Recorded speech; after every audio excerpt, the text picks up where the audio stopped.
Hello student, मैं संजीत चौहान, भूगोल का अध्यापक। आज हम बच्चों क्लास 6 का लेसन नंबर 2 ग्लोब अक्षांश और देशांतर का पार्ट नंबर 5 लेकर आए हैं, जिसमें हम देशांत और समय का मापन पढ़ेंगे।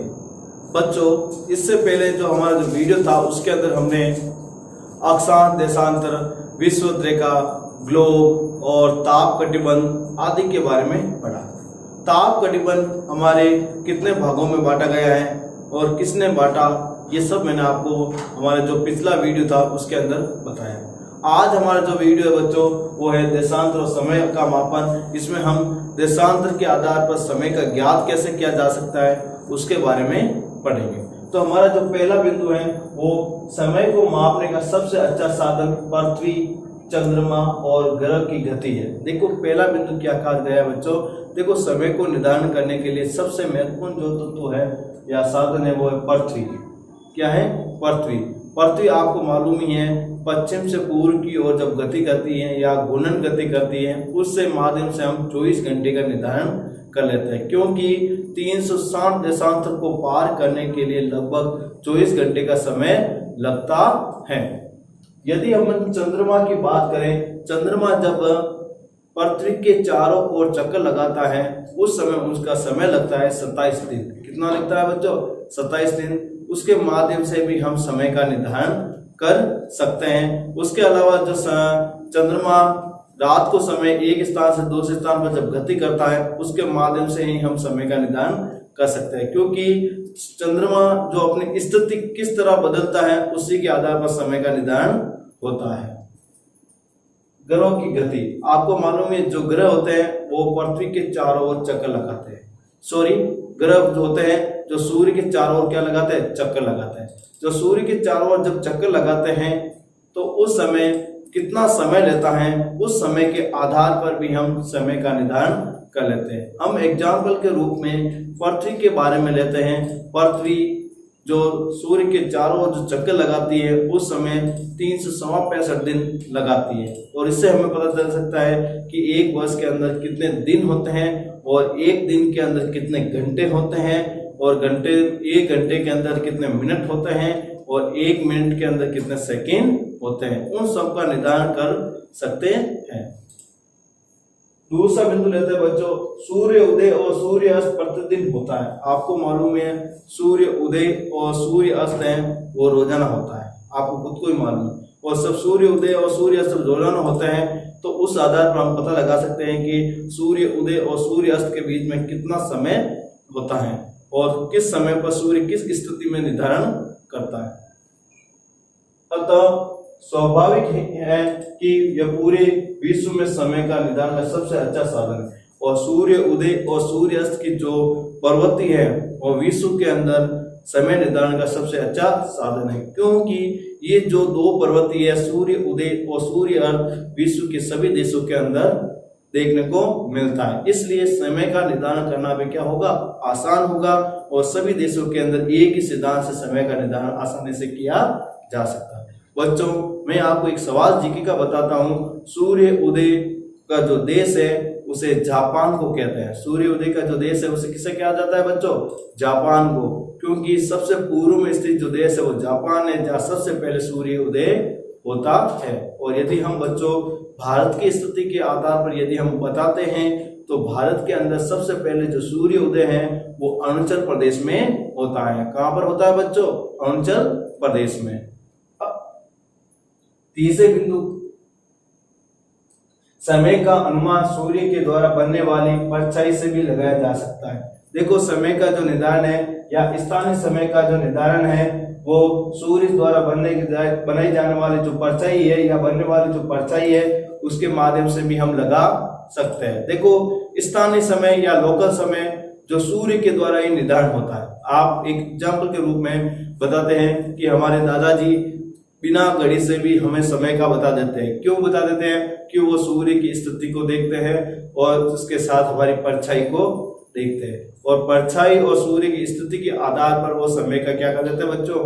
निर्धारण कर देते हैं। तो वही स्थानीय समय कहलाता है। तो इसमें हम वापस देखते हैं, स्थानीय समय का अनुमान सूर्य के द्वारा बनने वाली परछाई से लगाया जाता है। मतलब जब सूर्य जब हमारे सामने होता है तो परछाई कहाँ पड़ती है, पीछे पड़ती है। कहाँ पड़ती है, पीछे पड़ती है और लंबी भी होती है। और जब हमारा सूर्य सिर के ऊपर होता है बच्चों, उस समय हमारी जो परछाई होती है वो सीधी होती है और इसके अलावा छोटी भी होती है। और शाम के समय जब हम सूर्य अस्त होता है उस समय सूर्य की जो परछाई है वो हमारे आगे होती है और लंबी होती है। तो बच्चों इस परछाई की जो कलाएं होती हैं या प्रवृत्ति होती है, इस आधार पर भी हम समय का निर्धारण कर सकते हैं। तो हमेशा बच्चों याद रखना, दोपहर के समय या दोपहर के समय जो सूर्य हमेशा सिर पर चमकता है उस समय परछाई एकदम सीधी होती है और छोटी होती है। जो दोपहर में सबसे छोटी और सूर्य उदय और सूर्यास्त के समय सबसे लंबी होती है। तो इस तरह हम देख सकते हैं कि जो हमारी परछाई है वो सूर्य उदय के समय और सूर्यास्त के समय लंबी होती है और दोपहर को जो सूर्य सिर पर होता है वो छोटी होती है। नेक्स्ट बिंदु की बात करें, ग्रीनविच पर स्थित प्रमुख यामोत्तर पर सूर्य जिस समय आकाश में सबसे ऊंचे बिंदु पर होगा उस समय दोपहर पर स्थित सभी स्थानों पर दोपहर होगी। देखो वापस सुन लेना बच्चों, ग्रीनविच पर स्थित प्रमुख यामोत्तर पर सूर्य जिस समय आकाश में सबसे ऊंचे बिंदु पर होगा उस समय यामोत्तर पर स्थित सभी स्थानों पर दोपहर होगी। कहने का मतलब ये है बच्चों, जो हमारी गोलार्ध है उस गोलार्ध के अंदर जो हमारी कौन सी रेखा है, ग्रीनविच रेखा, जिसे हम कहते हैं 0 डिग्री देशांतर रेखा। और 0 डिग्री देशांतर रेखा पर जब सूर्य सीधा चमकता है और उस समय ग्रीनविच रेखा पर स्थित जो भी देश है, जैसे लंदन है, फ्रांस है और अफ्रीका के बहुत सारे देश हैं, अफ्रीका महाद्वीप के बहुत सारे देश हैं, वो सारे देशों के ऊपर दोपहर को कितने बजेगी, 12 बजेगी। कितनी बजेगी बच्चों, दोपहर को 12 बजेगी। और साथ में हमारी जो परछाई है वो सीधी और छोटी भी होगी। तो बात वापस एक बार, इसमें प्रमुख यामोत्तर रेखा किसे कहा जाता है, तो यामोत्तर रेखा 0 डिग्री देशांतर रेखा को ही यामोत्तर रेखा कहते हैं। और 0 डिग्री यामोत्तर रेखा पर सूर्य जब सीधा चमकेगा और उस समय सूर्य की जो किरणें एकदम सिर के ऊपर चमकेगी या सिर के ऊपर गिरेगी, तो उस समय हमारी परछाई छोटी और सीधी होगी। अब हम अगले बिंदु की बात करें बच्चों, पृथ्वी पश्चिम से पूर्व की ओर चक्कर लगाती है। पृथ्वी पश्चिम से पूर्व की ओर चक्कर लगाती है। कैसे लगाती है, पश्चिम से पूर्व की ओर चक्कर लगाती है। इसके लिए मैं आपको एक बच्चों एक उदाहरण देता हूं कि अरुण और शुक्र ग्रह, अरुण और शुक्र ग्रह हमने पिछले वीडियो के अंदर पढ़े भी है।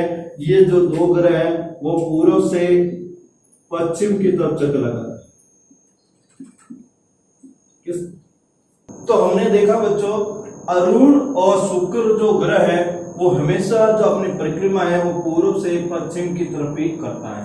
लेकिन पृथ्वी और पृथ्वी से संबंधित अन्य जो अरुण और शुक्र के अलावा जो भी ग्रह है वो पश्चिम से पूर्व की तरफ गति करते हैं। किस तरफ करते हैं, पश्चिम से पूर्व की तरफ गति करते हैं। इसका मतलब यह हुआ कि इन दो ग्रहों की जो गति है वो अन्य ग्रहों की गति की तुलना में क्या है, अलग है।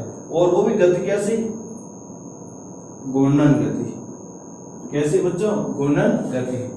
अतः वे स्थान जो ग्रीनविच के पूर्व में है उनका समय ग्रीनविच समय से आगे हो, और इस तरह इनका जो समय क्या है, ग्रीनविच पर स्थित है उसका पूर्व में स्थित जो समय है उनका क्या होगा, अलग होगा। अब मैं बात बता रहा हूं, मान लो ये हमारी टाइम रेखा है। कौन सी रेखा है, समय रेखा।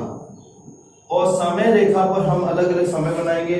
जैसे ये हमारा 0 डिग्री देशांतर, क्या है बच्चों, 0 डिग्री देशांतर।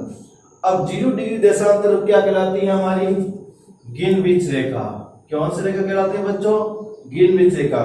ग्रीनविच रेखा क्यों कहते हैं, क्योंकि ये जो 0 डिग्री देशांतर रेखा है वो लंदन के ग्रीनविच जो वेधशाला है उसके मध्य से गुजरती है, इसलिए इसे ग्रीनविच रेखा भी कहा जाता है।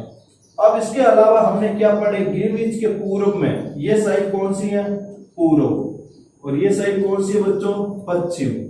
तो ग्रीनविच के पूर्व में और ग्रीनविच के पश्चिम में समय में क्या अंतर आता है उसके बारे में देखेंगे।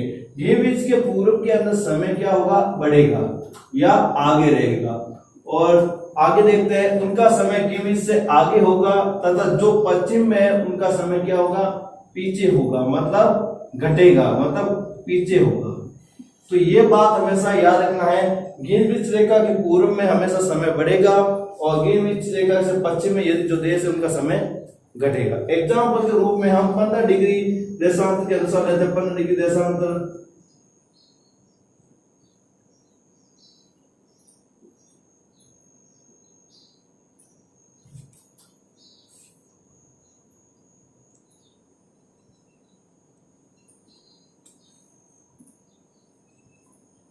ये हो गई हमारी 180 डिग्री देशांतर, हमने देखा भी है। और मानचित्र के ऊपर 180 डिग्री पश्चिम में भी होती है, 180 डिग्री पूर्व में भी होती है। इस तरह हम इस पर देखते हैं।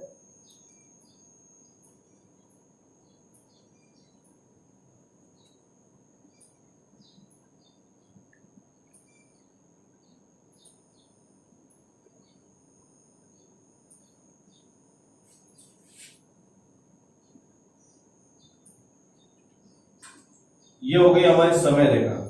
अब हम देखते हैं कि पूर्व की तरफ किस तरह समय बढ़ेगा और पश्चिम की तरफ किस तरह घटेगा।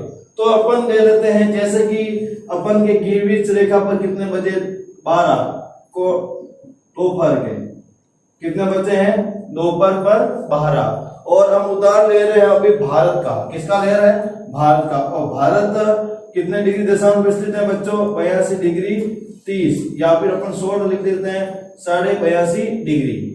कितना लिख देते हैं, 82.5 डिग्री यहाँ पर स्थित है। अब इसमें देख रहे हैं कि ये जो भारत है बच्चों वो ग्रीनविच रेखा से किस दिशा में है।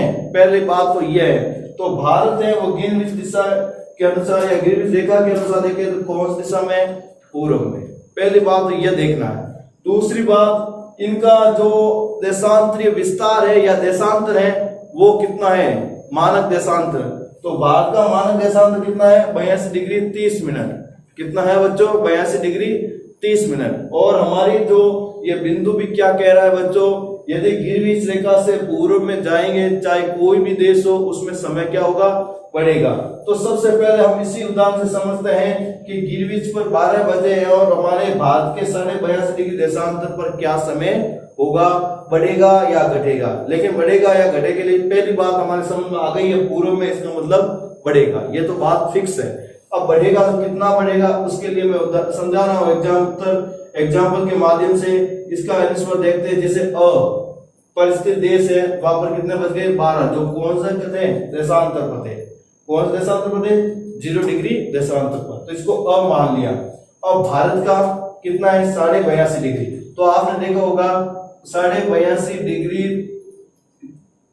82.5 डिग्री माइनस 0 डिग्री, कितने डिग्री का अंतर आएगा बच्चों, 82.5 डिग्री देशांतर का अंतर आएगा। कितना आएगा बच्चों, 82.5 डिग्री देशांतर का अंतर आएगा। मतलब 0 डिग्री और भारत के जो देशांतर उनके बीच में कितने डिग्री का अंतर है, 82.5 डिग्री। अब समय देखना कितना अंतर है, तो मैंने आपको सीधा बताते हैं, 1 डिग्री देशांतर बराबर कितने मिनट होते हैं, 4 मिनट। 1 डिग्री देशांतर बराबर कितने मिनट होते हैं बच्चों, 4 मिनट। तो 82 पर कितना होंगे, 82 इंटू 4 प्लस आधा डिग्री 1/2 इंटू 4, क्योंकि आधा डिग्री का भी समय तो निकालना ही पड़ेगा। तो 82 इंटू 4, तो 4 दूनी 8 और 8 चौक 32 बराबर 328 मिनट, प्लस आधा डिग्री का कितना होगा, 2 मिनट। कितना होगा बच्चों, 2 मिनट, क्योंकि 2 दूनी 4। तो अब 328 प्लस 2 होते हैं कितने, 330। कितना होता है, 330 मिनट। क्या होता है, 330 मिनट। यदि इन मिनटों को हम किसमें कन्वर्ट करें, घंटे में। किसमें कन्वर्ट करें, घंटे में। तो 1 घंटे में आपने देखा होगा 1 घंटे बराबर कितने मिनट होते हैं बच्चों, 60 मिनट। कितना होता है बच्चों, 60 मिनट। तो 330 मिनट बराबर घंटे होंगे तो 60। तो पहले कितने बार आएगा, 5 बार आएगा। कितने बार आएगा, 5 बार। पीछे कितने बच गए, 30। तो अब इसमें भाग नहीं जा रहा, तो ये 30 वैसे के वैसे लिख दो। कितना लिख दो? 30 वैसे के वैसा ही लिख दो। तो कितना समय हुआ बच्चों? 5.5 घंटे। कितना हुआ? 5.5 घंटे। इसका मतलब है हमारी जो 0 डिग्री ग्रीनविच रेखा है उससे भारत के जो समय है वो कितने घंटे आगे है? 5.5 घंटे आगे है। कितना घंटे आगे है बच्चों? 5.5 घंटे आगे है। इस तरह हम देखते हैं तो पूर्व की तरफ समय क्या होगा? बढ़ेगा और पश्चिम की तरफ समय क्या होगा? घटेगा। इसी तरह हम बढ़ने वाले समय का उदाहरण ले लिया है। अब घटने वाले जो पश्चिम की तरफ है उसका उदाहरण देखते हैं। तो बच्चों आपको मालूम ही हो गया किस तरह पूर्व में बढ़ता है, पश्चिम में घटता है। मान लो अपन ले लेते हैं ये 60 डिग्री, क्या ले लेते हैं? 60 डिग्री पर स्थित हमारा पाकिस्तान मान लो, एग्जाम्पल के लिए ले रहे हैं, वास्तविक ये नहीं है, ठीक है। पाक लिख रहा हूं, पाक का मतलब होता है पाकिस्तान। तो अपन देख लो 0 डिग्री पर कौन है? कौन है भाई? आपको मालूम है कोई भी देश मान लो जिसे हम 0 डिग्री देशांतर पर स्थित है, वो अपन मान लेते हैं लंदन को। क्या मान लेते हैं? लंदन को। और लंदन में कितने बजे हैं? 12 दोपहर के। कितने बजे हैं? 12 दोपहर के। ये बात आ गई समझ में? अब आपको देखना है बच्चों पश्चिम की तरफ स्थित कौन सा देश है 60 डिग्री देशांतर पर? पाकिस्तान। कौन सा है बच्चों? पाकिस्तान। और इसका समय क्या है? ज्ञात करना है। तो आप पहले देखो इसमें अंतर कितना डिग्री का आ रहा है। तो 60 माइनस 0 बराबर कितना डिग्री? 60 डिग्री का। कितना डिग्री का अंतर आ रहा है बच्चों? 60 डिग्री। तो ये अपन के देशांतर अंतर हो गया। अब इसमें आपने देखना है 1 डिग्री देशांतर बराबर कितने मिनट होते हैं? 4 मिनट। 1 डिग्री देशांतर बराबर कितना होता है मिनट? 4 मिनट। तो 4 इंटू 60 बराबर 240। कितना मिनट हुए बच्चों? 240 मिनट। अब आपको मालूम हो गए 0 डिग्री देशांतर मतलब लंदन के समय और पाकिस्तान के समय के बीच में कितने मिनट का अंतर है? 240 मिनट का। तो घंटे में परिवर्तन करते हैं 1 घंटा बराबर कितने मिनट होते हैं बच्चों? 60 मिनट। तो 240 मिनट बराबर घंटे होंगे। ये क्वेश्चन हो गया। तो 240 बटा 60 24। तो कितना हुए घंटे बच्चों? 4 घंटे। कितने हुए? 4 घंटे। अब हमेशा क्या लिखा हुआ है? पश्चिम की तरफ समय घटेगा। क्या है? पश्चिम की तरफ समय घटेगा। मैंने सब आपको पहले ही कहा था, ये मैं एग्जाम के रूप में बता रहा हूँ, वास्तविक रूप से ये पाकिस्तान यहाँ पर स्थित नहीं है। मैंने पहले भी कहा था, फिर भी कह रहा हूँ। तो अब 4 घंटे हैं और हमने क्या देखा था? पश्चिम की तरफ समय क्या होता है? घटेगा। क्या करेगा? घटेगा। तो अब यहाँ पर कितने बजे? 12। अब 12 में से 4 गए पीछे, कितने बचेंगे? 8। कितने बचेंगे? 8। तो 12 यहाँ पर क्या हो गए? 11, 10, 9 और ये हो गए 8। 4 घंटे हो गए। 1, 2, 3 और 4। यहाँ पर दोपहर के 12 है तो यह क्या हो जाएंगे? सुबह के 8। सुबह के 8 बजे हैं। तो कितने बज गए? सुबह के 8। इस तरह हम देखते हैं पूर्व की तरफ समय बढ़ेगा और पश्चिम की तरफ समय घटेगा। अब अगले पॉइंट की बात करें तो पृथ्वी लगभग 24 घंटे में अपने अक्ष पर 360 डिग्री घूम जाती है। पृथ्वी अपने अक्ष पर लगभग कितने घंटे में घूम जाती है? 360 डिग्री। तो आपको मालूम हुआ होगा कि 1 घंटे में कितने डिग्री घूमती है। तो इसमें लिखा हुआ है वो 1 घंटे में 15 डिग्री एवं 4 मिनट में 1 डिग्री घूमती है। तो आपको मालूम होना चाहिए बच्चों कि 1 घंटे में 15 डिग्री का उत्तर कैसे आया। तो मैं आपको बता रहा हूं कि पृथ्वी 360 डिग्री घूमने में कितना समय लेती है?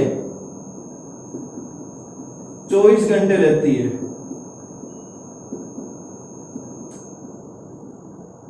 तो 1 घंटे में घूमेगी 360 बटा 24। 360 बटा 24। अपन पहले देखते हैं ये 6 12 से कटेगा 36 और 12 दूना 24। फिर अपन देखते हैं 2 से कट जाएगा 15 दूना 30 बराबर 15 डिग्री। तो आपने देखा होगा कि 1 घंटे के अंदर पृथ्वी 15 डिग्री घूमती है। 1 घंटे के अंदर बच्चों कितने डिग्री घूमती है? 15 डिग्री। अब 1 डिग्री में कितने मिनट होते हैं वो भी आपको बताता हूं। आपको पता है 1 घंटे में कितने मिनट होते हैं? 60 मिनट। और 1 घंटे में कितनी डिग्री घूमती है? 15 डिग्री। तो 1 डिग्री बराबर मिनट होंगे।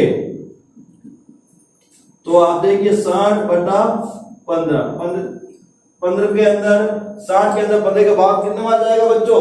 4 बार जाएगा। कितने बार?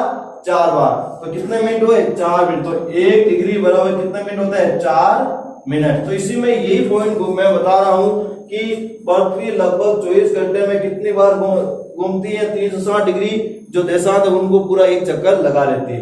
और 1 घंटे में कितनी डिग्री घूमती है? 15 डिग्री। और 4 मिनट में कितनी डिग्री घूमती है? 1 डिग्री।